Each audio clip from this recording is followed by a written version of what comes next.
Welcome to my channel. இன்றைக்கி செய்யக்கூடிய ரெசிபியில் இன்றைக்கி நெய் துளி கூட சேர்க்க போகிறது இல்லைங்க. நெய்யே இல்லாமல் இன்றைக்கி சூப்பரான ஸ்வீட் செய்ய போகிறோம். அதுவும் பேக்கரியில் கிடைக்கக்கூடிய இந்த மைசூர் பாக்கை வீட்டிலே எப்படி நம்மளும் சூப்பராக ரெடி பண்ணலான்றதை இன்றைக்கி உங்களுக்கு தெளிவாக நான் சொல்லி கொடுக்குறேங்க. நீங்களுமே வீட்டில் டேஸ்ட்டாக மைசூர் பாக்கு செய்யலாங்க. இந்த மைசூர் பாக்கு செய்கிறதுக்கு ரொம்ப நேரம் ஆகாதுங்க, செய்கிறதும் ரொம்ப ஈஸிங்க. இப்போ வாங்க இந்த மைசூர் பாக்கை எப்படி செய்யலான்னு பார்க்கலாம். இப்போ மைசூர் பாக்கு செய்கிறதுக்கு நான் கடலை மாவு 1 கப்பு, சர்க்கரை 2 கப்பு அளவு எடுத்திருக்கேன். எந்த கப்பு கடலை மாவு எடுத்துருக்கோமோ அதே கப்பால் 2 கப்பு சர்க்கரை, 2 கப்பு எண்ணெய் எடுக்கிறோங்க.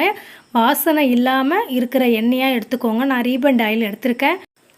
இந்த எண்ணெய் கொஞ்சம் லைட்டாக சூடு ஏறட்டோங்க. இதை சிம்மில் வச்சுட்டு இன்னொரு அடுப்பை பற்ற வச்சுக்கலாம். அதில் இப்போது நான்ஸ்டிக் தவா எடுத்திருக்கேன். நீங்கள் அடி கனமான பாத்திரம் எது இருந்தாலும் நீங்கள் எடுத்துக்கோங்க. இந்த பாத்திரத்தில் 2 கப்பு அளவுக்கு சர்க்கரை சேர்த்துக்கிறேன். கடலை மாவு எடுத்த கப்பால் 2 கப்பு சர்க்கரை எடுத்துருக்கேங்க. அதுக்கு முழுகிற அளவுக்கு 1 கப்பு அளவுக்கு தண்ணி சேர்த்துக்கோங்க. சேர்த்துட்டு இந்த சர்க்கரை நல்லா கரையிற அளவுக்கு கரண்டியை வச்சு நல்லா கிண்டி விட்டுக்கலாம். உங்களுக்கு இனிப்பு அதிகமாக தேவைன்னா இன்னும் கூட 1/2 கப்பு சேர்த்து 2.5 கப்பாக சுகர் சேர்த்துக்கோங்க. இது நல்லா கொதிக்கட்டோன்னு அதுக்கப்புறம் சிம்மில் வச்சிடலாம். உங்களுக்கு கம்பி பதம் தெரியும்னா நீங்கள் தெரிஞ்சுக்கோங்க. அப்படி இல்லைன்னா ஒரு 6 நிமிஷம் கொதிக்க விட்டிங்கன்னா போதும், அந்த கம்பி பதம் கரெக்டாக வந்துடும். இப்போ கம்பி பதம் வந்துடுச்சுங்க. இந்த ஸ்டேஜில் கடலை மாவு எடுத்து கொஞ்சம் கொஞ்சமாக சேர்த்து கட்டி இல்லாமல் கிண்டி விட்டுடலாம். இந்த கடலை மாவு 1 ஈடுக்கு 2 ஈடு நீங்கள் சலித்து எடுத்துக்கோங்க. ஏன்னா அதில் கொஞ்சம் கட்டி கட்டியெல்லாம் இருக்கும். கடலை பருப்பு நிறைய அரைப்படாமலாம் இருக்கும். அதனால் நீங்கள் சலித்து எடுத்துக்கோங்க. இப்போ இந்த மாதிரி கிண்டி விட்டுக்கிட்டே இருந்தீங்கன்னா அந்த கட்டிங்கெல்லாம் உடஞ்சி சூப்பராக வந்துடுங்க. இப்போ ஓரளவுக்கு எல்லாமே உடஞ்சி வந்திருக்கு. நல்லா திக்னஸ் ஆகி வருதுங்க. இந்த ஸ்டேஜில் பக்கத்து அடுப்பில் எண்ணெய் காய வச்சிட்ருக்கோம், அதாவது சிம்மில் வச்சுருப்போம்.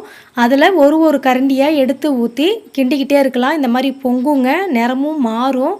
அதனால் எதுவுமே இல்லைங்க, அப்போ தான் சூப்பராக வரும் இந்த மைசூர் பாக்கு. இப்போ கிண்டி விட்டுக்கிட்டே இருங்க. கொஞ்சம் கொஞ்சமாக அந்த எண்ணெய் பிரிஞ்சு வர வரைக்கும் நல்லா எண்ணெயை மொண்டு ஊற்றி கிண்டிகிட்டுருங்க. உங்களுக்கு எண்ணெயிலே செய்யணுன்னா எண்ணெயை மட்டும் சேர்த்துக்கோங்க. இல்லை பாதி எண்ணெய் பாதி நெய் வேணுனாலும் சேர்த்துக்கலாம். இல்லை நெய்யிலே செய்யணுன்னாலும் நீங்கள் நெய்யை மட்டுமே சேர்த்துக்கோங்க. சேர்த்து இந்த மாதிரி கிண்டி விட்டுக்கிட்டே இருங்க. இப்போ பாருங்கள், எண்ணெய் தனியாக பிரிஞ்சு வந்துடும். இந்த ஸ்டேஜில் ஸ்டவ்வை ஆஃப் பண்ணிவிடுங்க. ஆஃப் பண்ணிட்டு இப்போ ஒரு பிளேட்டில் எண்ணெய் தடவி வச்சுருக்கேன். இப்போ அதில் சேர்த்துட்டு நல்லா கிண்டி விட்டுடலாங்க. பாருங்கள், எண்ணெய் பிரிஞ்சு எவ்வளோ அழகாக வந்திருக்கு பாருங்கள். நான் தேய்க்கும் போதே இது சூடு ஆறிடுச்சுன்னா கெட்டியாகிடும். அதனால் சீக்கிரம் ஊற்றி இந்த மாதிரி பண்ணிவிடுங்க. ஒரு 1/2 அன் ஹவர் கழித்து லைட்டாக சூடு இருக்கும்போதே நீங்கள் கீத்து பண்ணிவிடுங்க. நீங்கள் கீத்து போட்டிங்கன்னா ஈஸியாக இருக்குங்க. கத்தியால் கோடு போடும்போது ஆறிடுச்சுன்னா கொஞ்சம் ஹார்டாக இருக்கும், உடையும். அதனால் கொஞ்சம் சூடு இருக்கும்போதே இந்த மாதிரி உங்களுக்கு எந்த ஷேப்பில் தேவையோ அந்த அளவுக்கு நீங்கள் கத்தியால் ஷேப்புக்கு நீங்கள் கோடு போட்டு கேக்காக கட் பண்ணி எடுத்துருங்க. இது 1 மணி நேரம் ஆற விட்டு எடுத்து பார்க்கலாங்க. எப்படி வந்திருக்குன்றதை நீங்களே தெரிஞ்சுக்கோங்க. இந்த மைசூர் பாக்கு செய்கிறதுக்கு ரொம்ப ஈஸிங்க. குயிக்காக வேலை ஆகக்கூடிய ஸ்வீட்னால் இது மட்டும்தாங்க. இப்போ இதை பிளேட்டில் மாற்றிக்கலாம். இப்போ கவுத்து காட்டுறேன் பாருங்கள். இது 1 மணி நேரம் நல்லா ஆறி விடுச்சு. இப்போ பாருங்கள், சூப்பராக வந்திருக்கு பாருங்கள். கேக்கு எதுவுமே உடையலைங்க இந்த மைசூர் பாக்கு. இப்போ ஒவ்வொரு பீஸாக எடுத்து பார்க்கலாம். இந்த ஓரம்லாம் இருக்கிறதெல்லாம் கொஞ்சம் இதுவாக தான் இருக்கும்.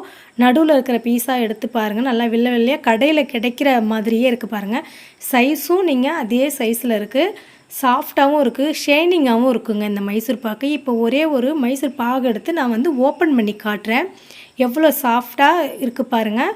கடையில் கிடைக்கக்கூடிய இதே மைசூர் பாக்கு வீட்லேயுமே சூப்பராக செய்யலாங்க. நீங்களுமே ஒரு முறை இதே மாதிரி ட்ரை பண்ணி பாருங்கள். இதே மெஷர்மெண்ட்டோடு நீங்கள் ட்ரை பண்ணிவிட்டு இப்படி வந்ததுன்னு உங்களுடைய ஃபீட்பேக்கை எனக்கு கமெண்ட் பண்ணுங்கள் ஃப்ரெண்ட்ஸ். இந்த வீடியோ பிடிச்சிருந்தா ஷேர் பண்ணுங்கள், லைக் பண்ணுங்கள், மறக்காமல் சப்ஸ்கிரைப் பண்ணி பெல் ஐக்கான் கிளிக் பண்ணி ஆள் கொடுத்துருங்க. இந்த மாதிரி சூப்பரான ரெசிபியோட அடுத்த வீடியோவில் சந்திக்கலாம். Bye bye.